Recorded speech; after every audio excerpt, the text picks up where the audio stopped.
আমি যাব, আমি আমার বাসায় যাব না, প্রশাসন কোনো সহযোগিতা করেনি।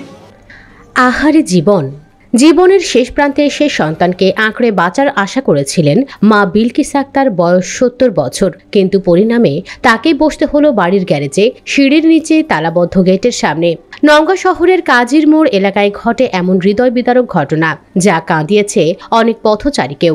বিলকিস আক্তারের স্বামী প্রায় ৩০ বছর আগে শহরের কাজীর মোড়ে ১০ শতক জমির ওপর নির্মাণ করেছিলেন একটি দোতলা বাড়ি। স্বামীর মৃত্যুর পর আইন অনুযায়ী বাড়ির অংশীদার হন স্ত্রী বিলকিস আক্তার ও তার ৩ সন্তান, এক ছেলে ও ২ মেয়ে। কিন্তু সেই ছেলে মোস্তাফিজুল ইসলাম সৌরভ এখন মায়ের জন্যই সেই বাড়ির গেট তালাবদ্ধ করে রেখেছেন। সোমবার বিকেল ৫:৩০টার দিকে নিজ বাড়ির ফ্ল্যাটে ফিরতে গিয়ে দোতলায় ওঠার সিঁড়ির মুখে লোহার কাঁচি গেট এবং তালা ঝুলতে দেখতে পান বিলকিস আক্তার। ছেলেকে ফোন করে অনুরোধ করলেও সাফ জানিয়ে দেন, তুই ২ আনার মালিক, তুই গিয়ে পাথারে থাক, এই বাড়িতে তোর জায়গা হবে না। সেই সময় থেকে সন্ধ্যা পর্যন্ত বাড়ির নিচতলার গ্যারেজে বসেছিলেন তিনি। ছোট একটি চেয়ার, সঙ্গে পানির বোতল, এই ছিল তার সম্বল।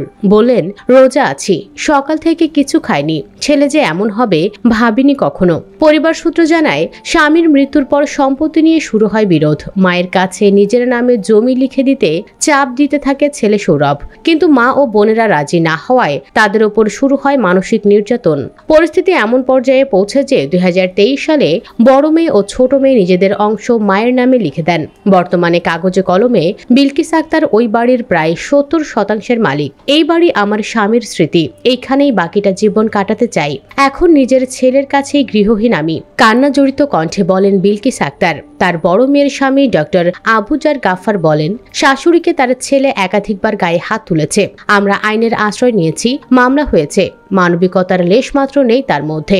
একজন মা যখন নিজের ছেলের কারণে বাড়ির সামনে বসে থাকেন, সেটা সমাজের ব্যর্থতা।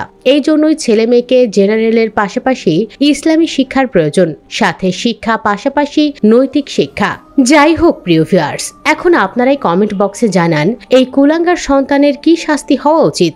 ভিডিওটিতে একটি লাইক দিন এবং শেয়ার করে পরিচিত সকলকে সজাগ করুন, আর অবশ্যই চ্যানেলটি সাবস্ক্রাইব করুন। ধন্যবাদ।